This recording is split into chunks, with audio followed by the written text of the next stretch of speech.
This podcast is part of the Pull Up a Chair podcast network. Let's build community through connection, conversation, and collaboration. Welcome to How's That Working For You? Where We spill the tea about relationships, millennial adulting, or whatever else life decides to chuck at us. Hey V, what's going on? I guess I've just been thinking about mental health a lot lately.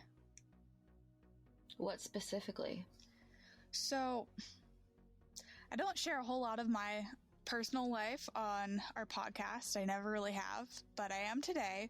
So, my mother has bipolar disorder. I was always scared growing up that one day I would develop it myself. I do have major depressive disorder, and so especially when I was like going through that whole weight loss thing like a couple weeks ago, I kept getting worried that I was going to slip back into a depressive episode, and I didn't, thankfully, but it really makes me think about the healthcare and the mental health care that's available in the United States and how it's just so lacking. Right. Yeah. That's always been an issue. And in other places it's even worse. But, I mean, like, I feel like maybe your mom, we've talked about this privately, like within our friendship, that your mom has been this, it's like this reoccurring character in your life that sometimes comes back. Those cameos. Yeah. She just like sometimes comes back and fucks shit up and then leaves again. Yeah, so she just kind of, and whereas I also have bipolar, so when you explain certain just character aspects about her and the things that she's done, I can kind of relate, but I feel like she also had the added use of drugs and all the other things, which like also contributed to a lot of problems in your life. So, I mean, like, I guess, like, long story short, what I'm trying to say is, like, loving somebody with mental illness is never easy, because, and I think that you made that important decision to kind of distance yourself from your mom, and I'm sure it must have been really difficult, because I know how important family is to you, and I'm sure it was really hard for you to step away from that and be like, no, this person's toxic for me, I need to leave and take care of myself, and then take care of your own mental health, which you've described just now. Yeah, and I think like the difference between you and her, both being that you have the bipolar disorder, you can really see how somebody who takes care of their mental health versus somebody who doesn't, like how extraordinarily different their life can be. Yeah. Like, my mom is back living with her dad, and oh god, really? Yeah, and then look at you have bipolar disorder too, and at your age, she had a couple of kids already. Oh gosh. And you're like in college, you're living on your own, you're like going for graduate studies, and it really proves that somebody with mental illness is capable of doing anything that anybody else is able to, as long as they, you know, just put a little bit more effort into themselves. Well, yeah. I mean, not just a little bit, though. It's like, this is grueling maintenance, and it's not grueling, I shouldn't say. Like, I love doing it. I love maintaining myself, because I've learned to love myself for everything that I am. I spent a lot of years just negating and rejecting the fact that I was mentally ill. I don't like that term, mental illness, but it is kind of what it is, the scientific term. I spent a lot of time just rejecting that and trying to live normally, but that's not possible for someone like me. I've realized, and my parents are constantly, my mom especially, is always saying, like, maybe they'll be able to find a cure for bipolar disorder, and she's constantly praying for it. And to me, that's not necessary, because I feel like I have the tools I need to maintain. Yes, I have to take medication regularly. I have to work out regularly. Recently, I've just realized that I have to actually, like, there's a whole mind-body connection. You know, I'm a yoga instructor. I spout out all this woo-woo bullshit at you sometimes, but Woo-woo bullshit. Okay. Yeah, but like what I realized is that like if you massage places in your body and like be like you're able to take some of the tension out, it releases all this straight up emotional turmoil in your body and you just feel better. And I've been doing all these things and it's just like, I finally feel like I have clarity. Whereas even though I was pretty healthy up until now, I was able to maintain, I still had lingering anxieties and I still got really overwhelmed and emotional about stuff. So I think that it's just like a really long-term perpetual process of maintaining stability that I don't know, maybe your mom just wasn't ready for, or just didn't have the discipline, or didn't really want. I also feel like I was privileged in a sense that I had the opportunity. I had parents that cared. You know, I had family that really wanted me to get better. And also I lived in America with enough, my family is well off enough that they can help support me in this way. So there's a lot of different factors for why your mom was the way she was and for I am the way that I am. If that makes any sense to you. Yeah.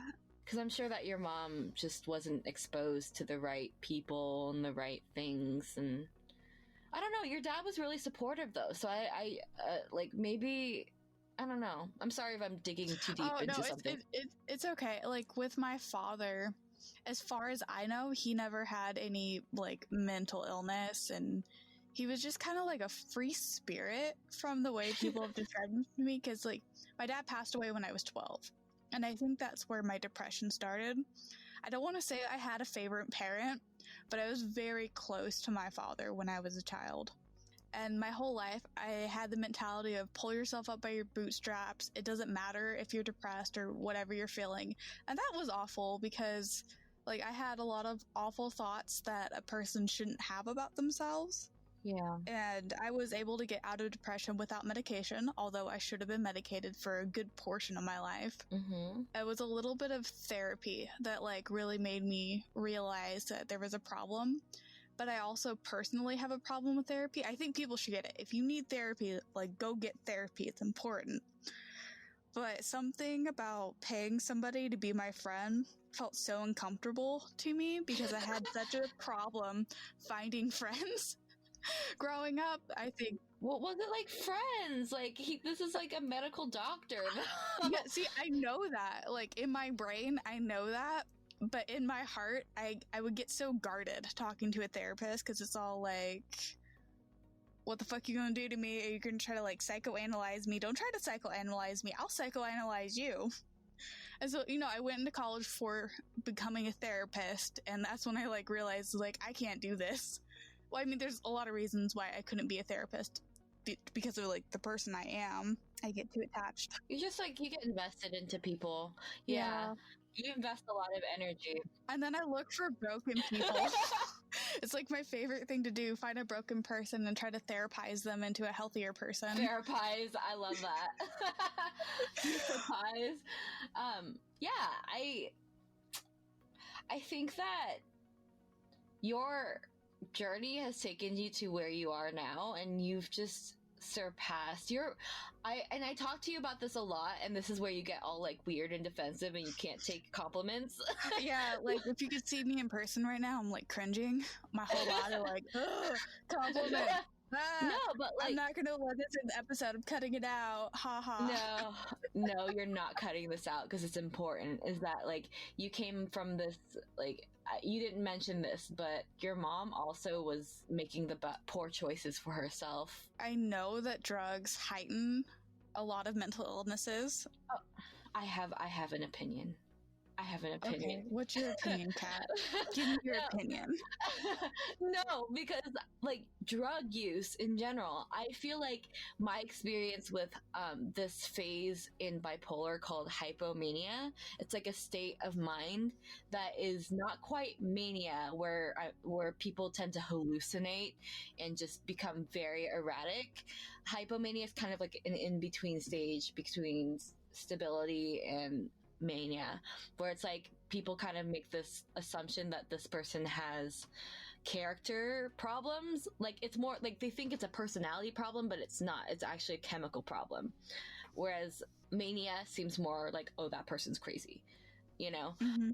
But it's like, from what I've heard from people who describe like a cocaine high, like I think that cocaine highs are like very similar to what's happening chemically in my brain when I'm hypomanic.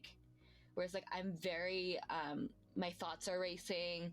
I am very energetic and I can hyper focus on things. I tend to like be super excited. And I feel like that's what a cocaine high has been described to me as. Like just like being able to bust out shit really quickly. It's kind of like Adderall, but on crack, you know? Literally, not literally, but you know what I mean. Literally, but not literally, but literally. Kat, Yeah. you are the greatest communicator I've ever heard. Like, yeah. So my opinion is that I think that it's fine. Like, I don't judge people who do recreational drugs if they're doing it responsibly. And that's something that's part of their lifestyle and they've chosen to do that. And as long as it doesn't hurt the people around them and themselves, like, fine.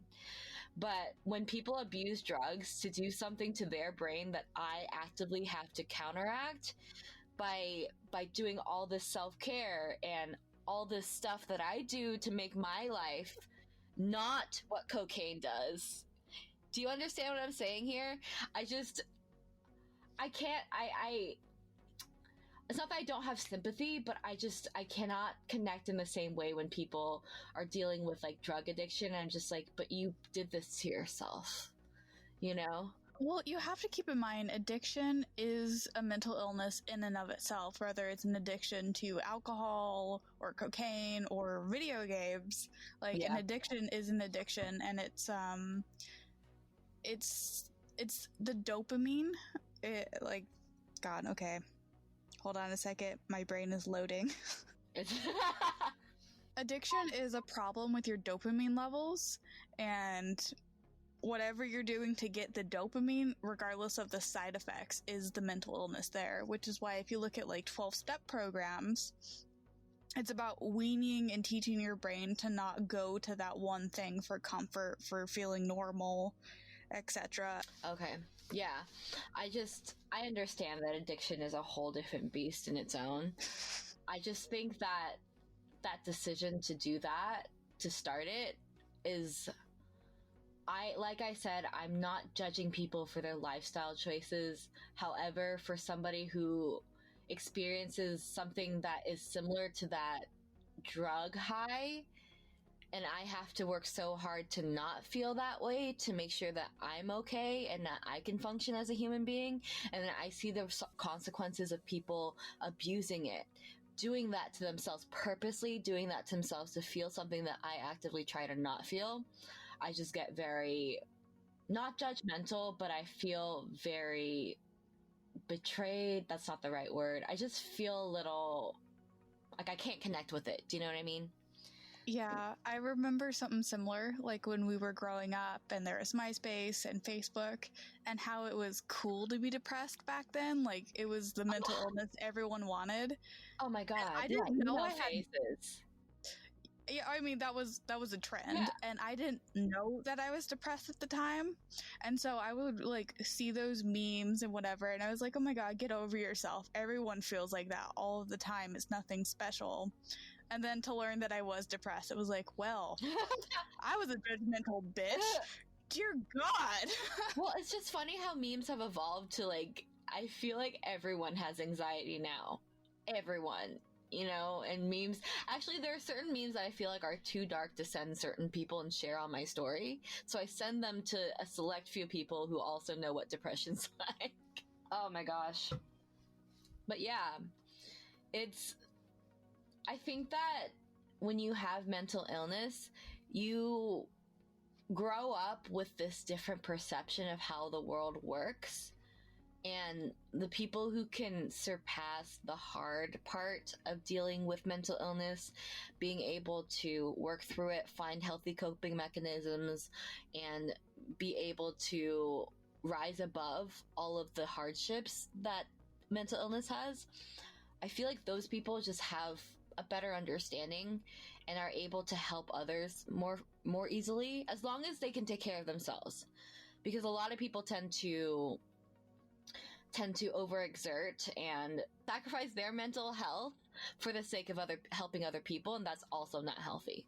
But what I'm trying to say is that, like, the people who have gone through some trauma and have worked through mental illness or mental health problems, those people are just kind of more, like, I'm not surprised that you wanted to go into therapy, because a lot of therapists actually go into therapy because they want to help other people that also related to what what they did, what they had to handle, you know? Yeah, I get that. Anything else, my dear? Do you have any advice for somebody struggling with mental illness? I mean, like, I'm constantly giving advice on my Instagram, like, shameless plug, at kittycatdang. You'll find it in our bio.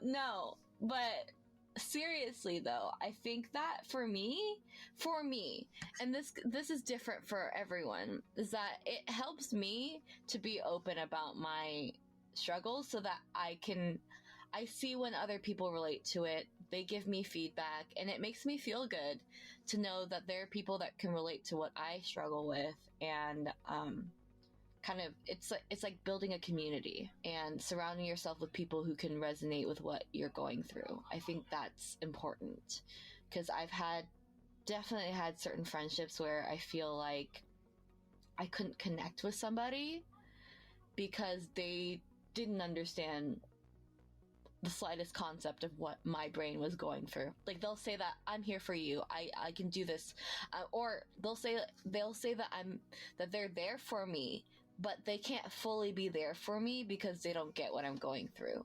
Do you know what I mean?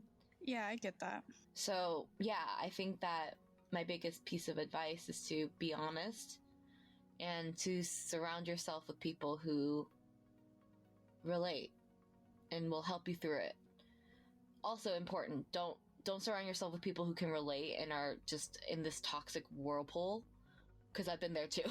I don't mean to hate on Tumblr, but I feel like a lot of Tumblr is like that. It's like, we're all dealing with blank and we should be proud of it and continue it. Oh gosh, I hate that. I actually saw this. I'll take a picture of it next time, before this podcast comes out, and like maybe we can incorporate it into some sort of like Instagram post. But there's we'll share it on Instagram. Yeah, so it's this piece of art, like street art, that somebody painted this speech bubble that says, just because I'm smiling doesn't mean I'm happy. And that can be true. I'm not shaming people on making that realization and owning that themselves. However, I think that art like that kind of glamorizes the idea of depression. That was really big when we were like early teens. Yeah. I don't know why it's still like it looks fairly new. I'll find it and I'll take a picture of it and we'll make a post about it. And there's other ones. It's like a series. I just know there's one there's one that I can remember where it is.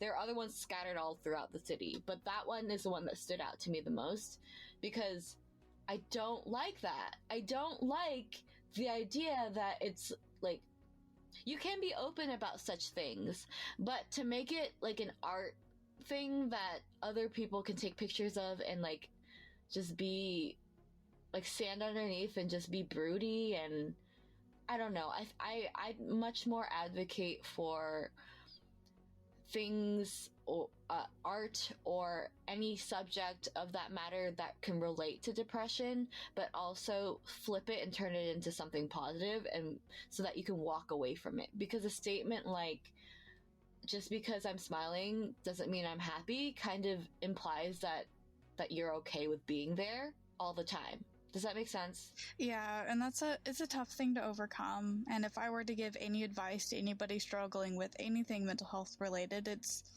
okay to find help, and it's okay to find help in a way that actually helps you, because not everybody's recovery or moving towards a healthier mindset looks identical, because you and I are a perfect example of that, Kat. You do yoga, you do therapy, I eat food.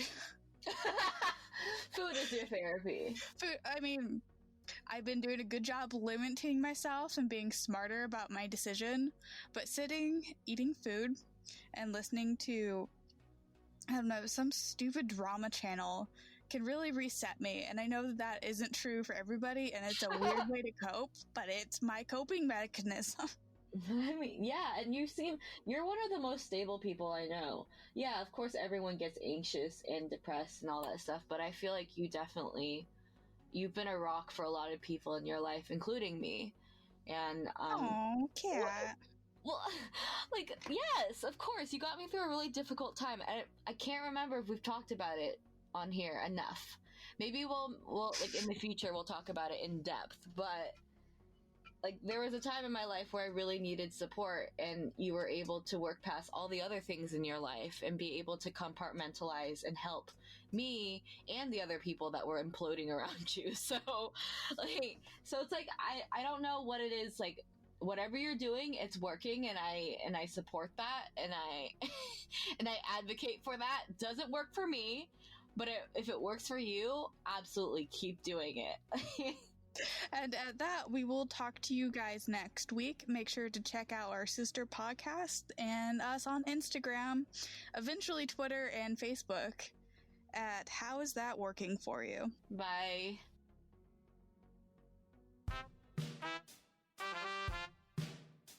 Off the Dice pulls up a chair with fellow community members to chat about things that are not commonly discussed. Randomness guaranteed, and we get to know one another. The humans who tag along with us may vary, yet we all come together through gaming. Off the Dice is a Time to Tabletop production hosted by Time to Tabletop's very own Riza Cole and Scooter Hamilton.